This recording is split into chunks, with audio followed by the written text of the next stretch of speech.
வணக்கம். மாலை முரசு செய்திகளை விரிவாக பார்ப்பதற்கு முன்னதாக தலைப்புச் செய்திகளை பார்க்கலாம். மதுரையில் வாக்குப்பதிவு எந்திரம் வைக்கப்பட்டுள்ள அறையில் நுழைந்த பெண் வட்டாட்சியர் பணியிட நீக்கம். நேரில் விசாரணை நடத்திய பின் மாவட்ட ஆட்சியர் நடராஜன் அதிரடி நடவடிக்கை.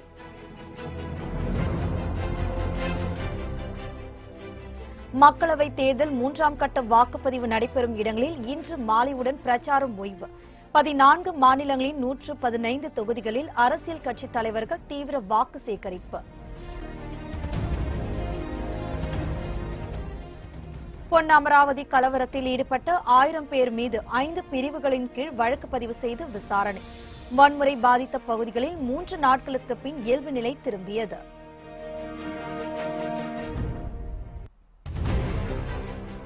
காங்கிரஸ் ஆட்சிக்கு வந்தால் ரஃபேல் உடன்படிக்கை குறித்து விசாரணை என ராகுல் காந்தி அறிவிப்பு. பண மதிப்பிழப்பால் வீழ்ந்த பொருளாதாரத்தை மீட்க நியாய் திட்டம் செயல்படுத்தப்படும் என உறுதி.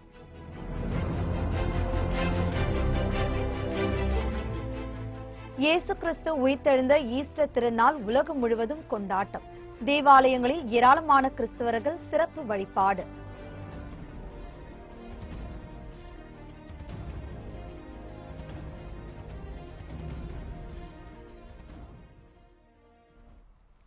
மதுரையில் மின்னணு வாக்குப்பதிவு இயந்திரங்கள் வைக்கப்பட்டுள்ள அறையில் அதிகாரி ஒருவர் நுழைந்து ஆவணங்களை நகல் எடுத்ததால் அரசியல் கட்சியினர் நள்ளிரவு தர்ணா போராட்டத்தில் ஈடுபட்டனர்.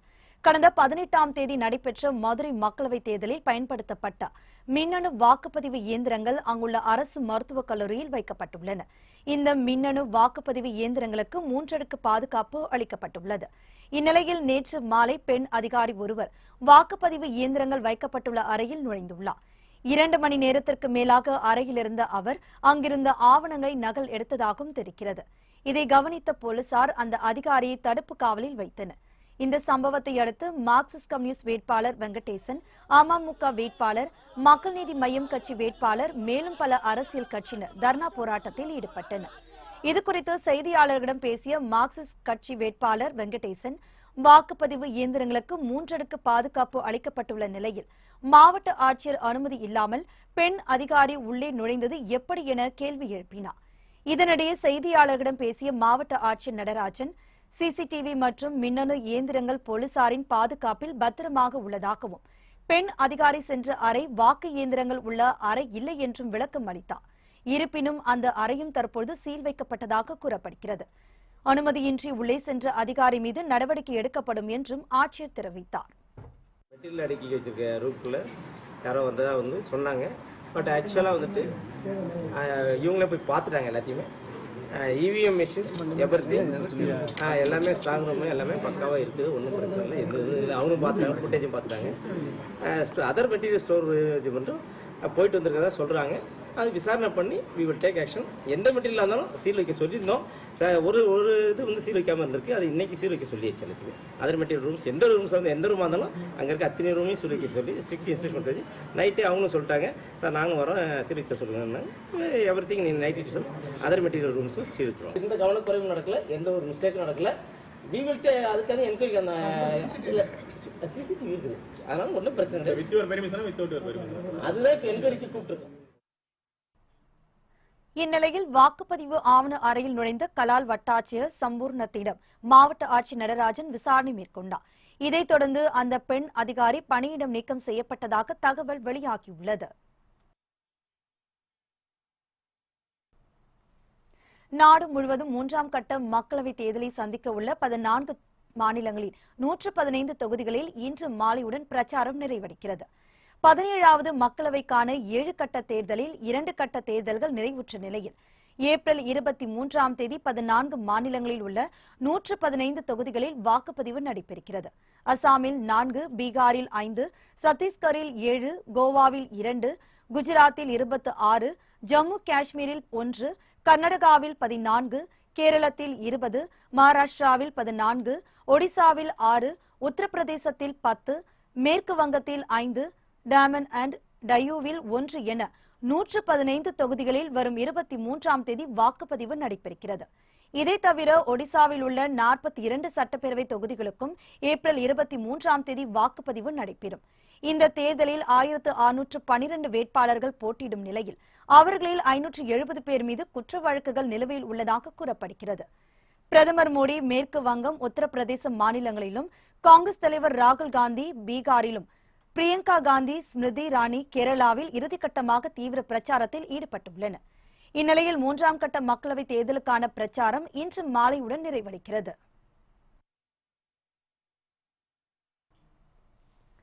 புதுக்கோட்டை மாவட்டம் பொன்னமராவதியில் கலவரத்தில் ஈடுபட்டதாக 1000 பேர் மீது போலீசார் வழக்கு பதிவு செய்துள்ளனர். ஒரு குறிப்பிட்ட சமூகத்தினரை அவதூறாக வாட்ஸ்அப்பில் பதிவிட்டவர்கள் மீது உடனடியாக நடவடிக்கை எடுக்க கோரி கடந்த வெள்ளிக்கிழமை அந்த சமூக மக்கள் பொன்னமராவதி காவல் நிலையத்தில் முற்றுகையிட்டனர். அப்பொழுது நடந்த கல்வீச்சு சம்பவத்தில் 8 போலீஸ் வாகனங்கள் அடித்து நொறுக்கப்பட்டன. இதனையடுத்து அங்கு போலீசார் தடியடி நடத்தி கூட்டத்தை கலைக்க முயன்றனர். நிலைமை கட்டுக்குள் வராததால் துப்பாக்கிச்சூடு நடத்தி கூட்டத்தை கலைத்தனர். இதனால் அப்பகுதி போர்க்களம் போல் காட்சியளித்தது. கலவரத்தை கட்டுப்படுத்த சுமார் 800 போலீசார் பாதுகாப்பு பணியில் ஈடுபடுத்தப்பட்டுள்ளனர். மேலும் அங்கு 144 தடை உத்தரவும் பிறப்பிக்கப்பட்டுள்ளது. இந்நிலையில் சட்டவிரோதமாக கூடி பொது சொத்துக்களுக்கு சேதம் விளைவித்த 1000 பேர் மீது வழக்கு பதிவு செய்யப்பட்டது.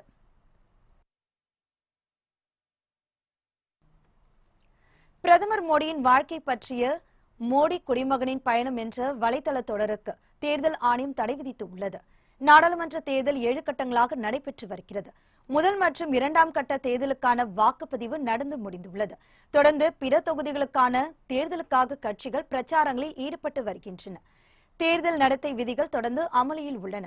இந்நிலையில் பிரதமர் நரேந்திர மோடி என்ற பெயரில் பிரதமர் மோடியின் வாழ்க்கை வரலாற்று திரைப்படமாக வெளியாகியிருந்தது. இதற்கு தேர்தல் ஆணையம் தடை விதித்தது. இந்நிலையில் மோடி ஒரு குடிமகனின் பயணம் என்ற தலைப்பிலான வலைதள தொடர் ஒன்றுக்கு தேர்தல் ஆணையம் தடை விதித்துள்ளது.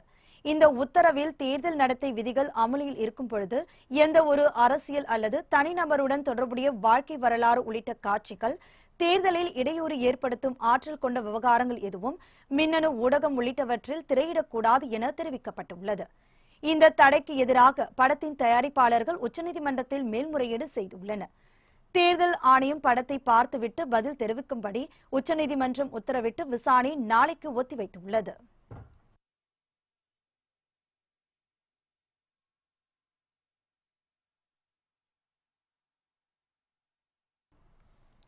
மத்தியில் காங்கிரஸ் ஆட்சிக்கு வந்தால் ரஃபேல் உடன்பாடு குறித்து விசாரணை நடத்தப்படும் என ராகுல் காந்தி தெரிவித்துள்ளார். இந்துஸ்தான் டைம்ஸ் நாளிதழுக்கு ராகுல் காந்தி பேட்டி அளித்துள்ளார். அதில் வேலையின்மை அதிகரிப்பு, வேளாண்மை, ஊரக தொழில்கள் நலிவு, ரஃபேல் உடன்பாட்டில் ஊழல் ஆகியவற்றால் பாஜக அரசு தோல்வி அடைந்துள்ளதாக குறிப்பிட்டார். பாஜக ஆட்சி மீது மக்கள் கடுமையான வெறுப்படைந்துள்ளதால் காங்கிரஸ் கட்சி ஆட்சி பிடிக்கும் என தெரிவித்தார். அப்போது ரஃபேல் உடன்பாட்டில் ஊழல் நடைபெற்றது குறித்து விசாரணை நடத்தப்படும் எனவும் குறிப்பிட்டார். பண மதிப்பிழப்பால் பாதிக்கப்பட்டவர்களுக்கு மீட்சி ஏற்படுத்தி பொருளாதாரத்தை மீட்டெடுக்கும் வகையில் நியாய் திட்டம் செயல்படுத்தப்படும் எனவும் ராகுல் காந்தி உறுதியாக தெரிவித்தார்.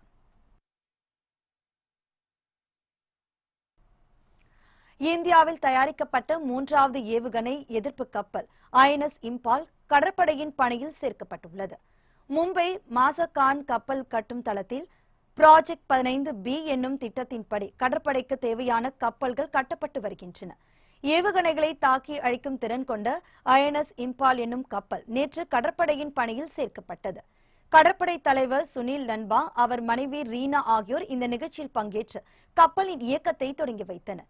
ஏவுகணை எதிர்ப்பு கப்பல் வரிசையில் ஏற்கனவே INS விசாகப்பட்டினம் கப்பல் 2015ஆம் ஆண்டும், INS மர்மகோவா கப்பல் 2016ஆம் ஆண்டும் பணியில் சேர்க்கப்பட்டன. இந்த போர்க்கப்பல் 163 மீட்டர் நீளமும் 3037 டன் எடையும் கொண்டதாகும். And the Lord, ladies and gentlemen,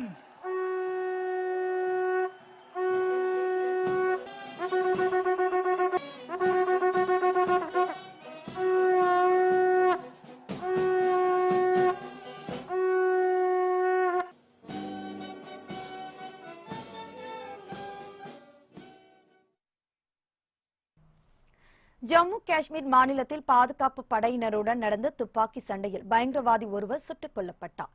Baramulla மாவட்டத்தின் வாட்டர்கம் பகுதியில் பயங்கரவாதிகள் பதுங்கியிருப்பதாக பாதுகாப்பு படையினருக்கு ரகசிய தகவல் கிடைத்துள்ளது. இதனையடுத்து அவர்கள் நேற்றிரவு அங்கு சென்று அதிரடி சோதனை மேற்கொண்டனர். அப்பொழுது அங்கு பதுங்கியிருந்த பயங்கரவாதிகள் பாதுகாப்பு படையினரை நோக்கி துப்பாக்கியால் சரமாரியாக சுட்டுள்ளனர். பாதுகாப்பு படையினரும் பதிலடி தாக்குதல் நடத்தினர். இதில் பயங்கரவாதி ஒருவர் சுட்டுக் கொல்லப்பட்டார். சம்பவ இடத்திலிருந்து தீவிரவாதிகளின் ஆயுதங்கள் கைப்பற்றப்பட்டன. கொல்லப்பட்ட பயங்கரவாதியை அடையாளம் காண்பதற்கான நடவடிக்கை மேற்கொள்ளப்பட்டுள்ளதாக பாதுகாப்புத்துறை அதிகாரிகள் தெரிவித்துள்ளனர்.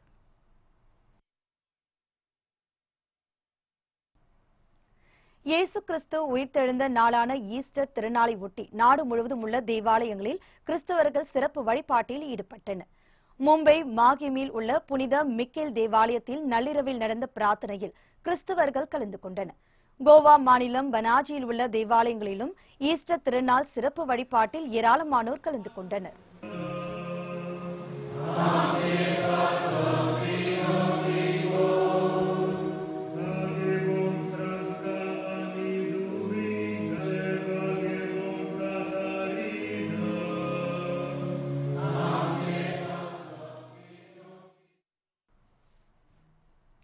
கேரள தலைநகர் திருவனந்தபுரத்தில் தூய மரியன்னை தேவாலயத்தில் ஈஸ்டர் திருநாளை ஒட்டி தீப தூபங்களுடன் சிறப்பு ஆராதனை நடைபெற்றது. இதில் கிறிஸ்தவர்கள் ஏராளமானோர் கலந்து கொண்டு வழிபட்டனர்.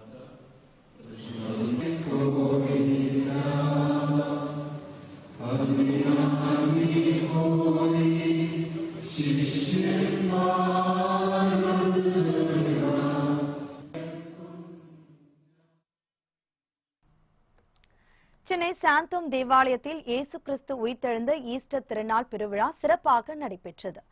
புனித வெள்ளியை தொடர்ந்து கல்லறையிலிருந்து இயேசு கிறிஸ்து உயிர்த்தெழுந்த நாள் ஈஸ்டர் திருநாளாக உலகம் முழுவதும் கிறிஸ்தவர்களால் கொண்டாடப்படுகிறது. சென்னை சாந்தோமில் உள்ள புனித தோமையார் தேவாலயத்தில் ஈஸ்டர் திருநாள் பெருவிழா மிக சிறப்பாக கொண்டாடப்பட்டது. ஈஸ்டரை ஒட்டி மயிலை உயர்மறை மாவட்ட பேராயர் ஜார்ஜ் அந்தோனி சுவாமி தலைமையில் சிறப்பு பிரார்த்தனை நடைபெற்றது. அப்போது புனித நீர் தெளித்தல் உள்ளிட்ட பல்வேறு நிகழ்ச்சிகள் நடைபெற்றன. மேலும் இயேசு கிறிஸ்து உயிர்த்தெழுதல் வான வேடிக்கையுடன் பெரும் ஆரவாரத்தோடு நிகழ்ந்தது. இந்த ஈஸ்டர் பெருவிழாவில் ஏராளமான கிறிஸ்தவர்கள் கலந்து கொண்டு இயேசு கிறிஸ்துவை வழிபட்டனர்.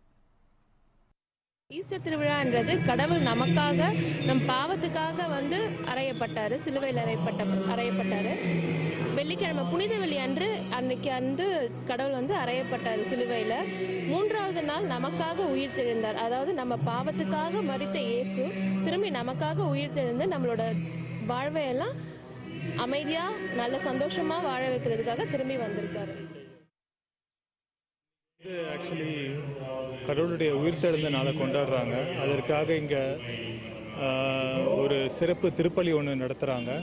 இதில் மக்களுக்கு தெரிய வைக்கிறது என்னென்னா, கடவுள் உயிரோடு தான் இருக்கார், இன்னும் இறக்கலை, அவர் நம்மளோட தான் இருக்கிறாரு, நம்மளை கூட இருந்து ஆசீர்வதிச்சிட்ருக்காரு அப்படின்றது தான் அர்த்தம். ஸோ எல்லாரும் கடவுள் நம்மளோட இருக்காருன்றதை நம்பி அவரோட எப்போவுமே அவர்கிட்ட நல்லா ப்ரேயர் பண்ணி இருக்கணும்ன்றது நான் கேட்டுக்கிறேன். வேளாங்கண்ணி புனித ஆரோக்கிய மாதா பேராலயத்தில் நடைபெற்ற ஈஸ்டர் திருநாள் சிறப்பு பிரார்த்தனையில் திரளானோர் பங்கேற்றனர். புனித வெள்ளியை தொடர்ந்து கல்லறையிலிருந்து இயேசு கிறிஸ்து உயிர்த்தெழுந்த நாள் ஈஸ்டர் திருநாளாக உலகம் முழுவதும் கிறிஸ்தவர்களால் கொண்டாடப்பட்டு வருகிறது. இதையொட்டி நாகை மாவட்டம் வேளாங்கண்ணி புனித ஆரோக்கிய மாதா பேராலயத்தில் ஈஸ்டர் திருநாள் சிறப்பு பிரார்த்தனை நடைபெற்றது. இதில் திரளான கிறிஸ்தவர்கள் கலந்து கொண்டனர்.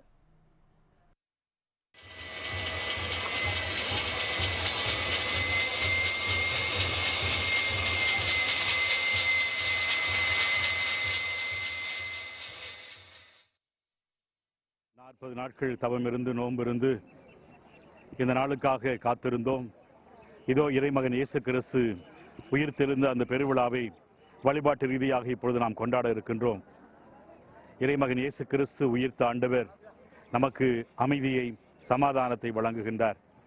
உலகம் தேடுகின்ற அந்த சமாதானத்தை மிக சிறப்பான முறையிலே தன்னுடைய உயிரை கொடுத்து இறைமகன் இயேசு கிறிஸ்து இறந்த 3ஆம் நாள் உயிர்த்தெழுந்து அல்லேலூயா என்று புகழ் அஞ்சலி பாடுகிற இந்த நாளிலே நமக்கெல்லாம் சமாதானத்தை வழங்குகின்றார். இதேபோல் தூத்துக்குடி உள்ள புகழ்பெற்ற பனிமய மாதா பேராலயத்தில் ஈஸ்டர் திருநாளை முன்னிட்டு திருப்பலி நடைபெற்றது. பங்குத்தந்தை லெரின் ரோஸ் தலைமையில் நடைபெற்ற திருப்பலியில் திரளான கிறிஸ்தவர்கள் கலந்து கொண்டனர்.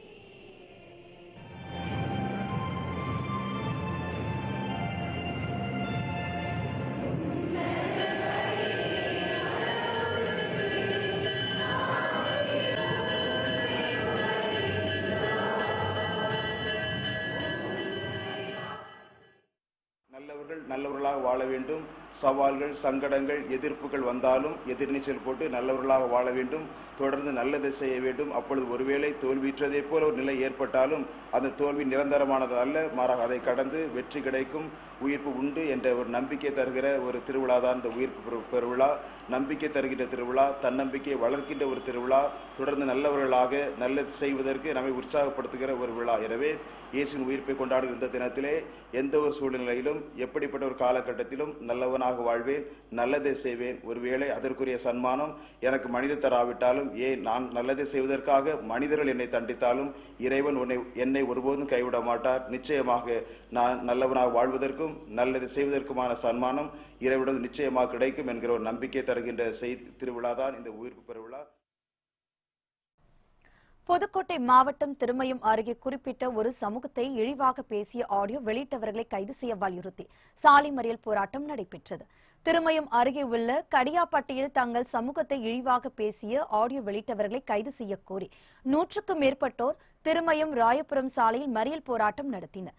தகவல் அறிந்து அங்கு வந்த 50க்கும் மேற்பட்ட போலீசார் உரிய நடவடிக்கை எடுக்கப்படும் என கூறிய பின்னரே அவர்கள் கலைந்து சென்றனர்.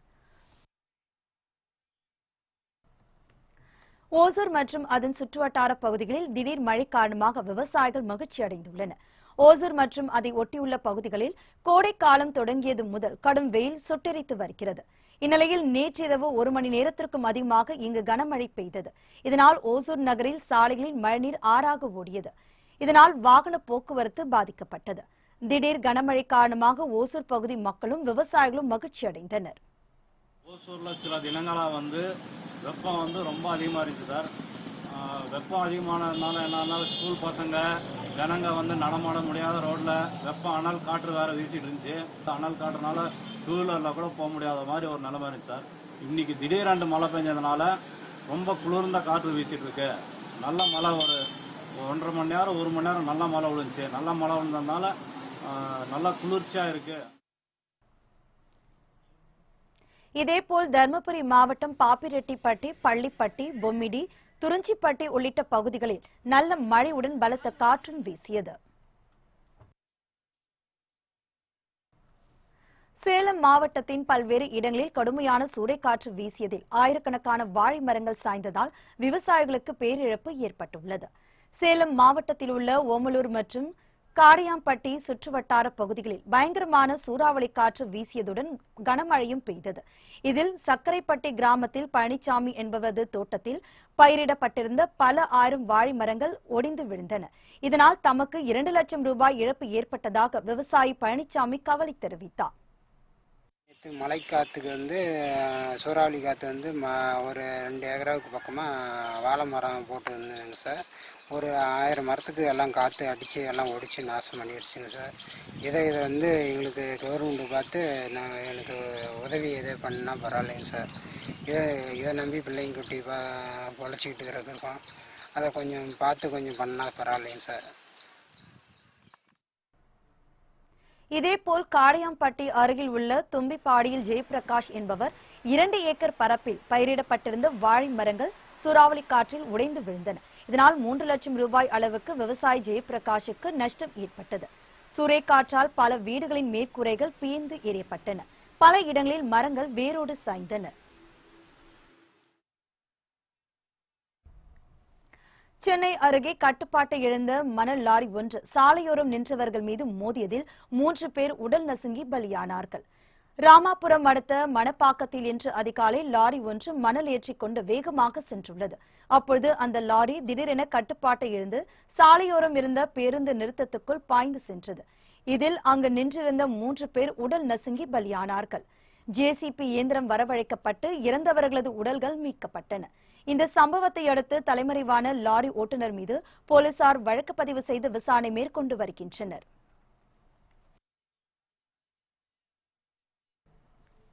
நாகப்பட்டினம் மாவட்டம் நீடூரில் 2 பேர் வெட்டி கொல்லப்பட்ட நிலையில் அங்கு பதற்றம் நீடிப்பதால் காவல் படையினர் குவிக்கப்பட்டுள்ளனர். மயிலாடுதுறை அருகே உள்ள நீடூரில் இளங்கோவன் தலைமையிலான குழுவுக்கும் வேல்முருகன் தலைமையிலான குழுவுக்கும் இடையே முன்பகை இருந்து வந்துள்ளது. தேர்தலில் வாக்களிக்கும் போது இவர்களிடையே தகராறு ஏற்பட்டுள்ளது. இந்நிலையில் வெள்ளி இரவு வேல்முருகனின் ஆட்கள் இளங்கோவனையும் அவரது ஆட்களையும் அரிவாளால் சரமாரியாக வெட்டினர். இதில் இளவரசன், தங்கமணி ஆகிய இருவர் சிகிச்சை பலனின்றி உயிரிழந்தனர். பலத்த காயமடைந்த 8 பேர் திருவாரூர் அரசு மருத்துவமனையில் சிகிச்சை பெற்று வருகின்றனர். நீடூரில் தொடர்ந்து பதற்றம் நீடிப்பதால் காவல் துணை கண்காணிப்பாளர்கள் வெள்ளத்துறை, சுவாமிநாதன் ஆகியோர் தலைமையில் காவல் படையினர் குவிக்கப்பட்டுள்ளனர். கொலை தொடர்புடைய சிலரை கைது செய்து விசாரித்து வருகின்றனர். சென்னை புதுவண்ணாரப்பேட்டையில் சட்டவிரோத மது விற்பனை குறித்து புகார் அளித்தவர்களை காவல்துறையினர் கைது செய்ததை கண்டித்து பொதுமக்கள் சாலை மறியல் போராட்டத்தில் ஈடுபட்டனர். புதுவண்ணாரப்பேட்டை சுனாமி குடியிருப்பில் தேர்தல் நாளில் சட்டவிரோதமாக மது விற்ற கலா, சாந்தி ஆகியோர் மீது அப்பகுதியை சேர்ந்த ஆனந்தி, இளமதி ஆகியோர் காவல் நிலையத்தில் புகார் அளித்தனர். இதனால் கலா, சாந்தி, சண்முகம் ஆகியோர் புகார் அளித்தவர்களை தாக்கியதாக கூறப்படுகிறது. இதனையடுத்து காவல்துறையினர் புகார் அளித்தவர்களையும் குற்றம் சாட்டப்பட்டவர்களையும் கைது செய்து விசாரித்தனர். புகார் கொடுத்தவர்களையே கைது செய்ததை கண்டித்து அருணாச்சலர் ஈஸ்வரர் கோவில் சாலையில் 200க்கும் மேற்பட்டோர் மறியலில் ஈடுபட்டனர். தகவல் அறிந்து விரைந்து வந்த தண்டையார்பேட்டை காவல் உதவி ஆணையர் முத்துக்குமார் பொதுமக்களிடம் பேச்சு நடத்தியதை அடுத்து மறியல் கைவிடப்பட்டது.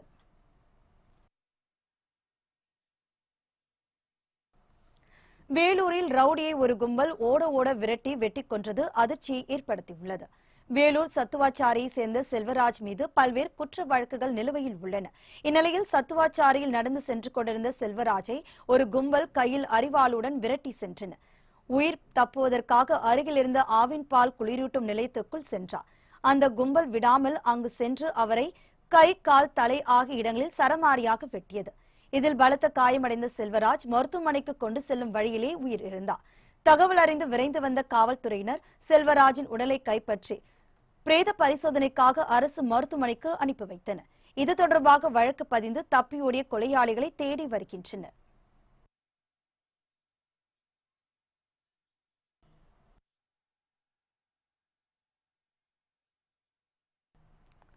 திருக்கோவிலூர் அருகே 3 வயது சிறுமியிடம் பாலியல் தொந்தரவு கொடுத்ததாக எழுந்த புகாரின் பேரில் வாலிபர் ஒருவருக்கு போக்சோ சட்டம் பாய்ந்துள்ளது.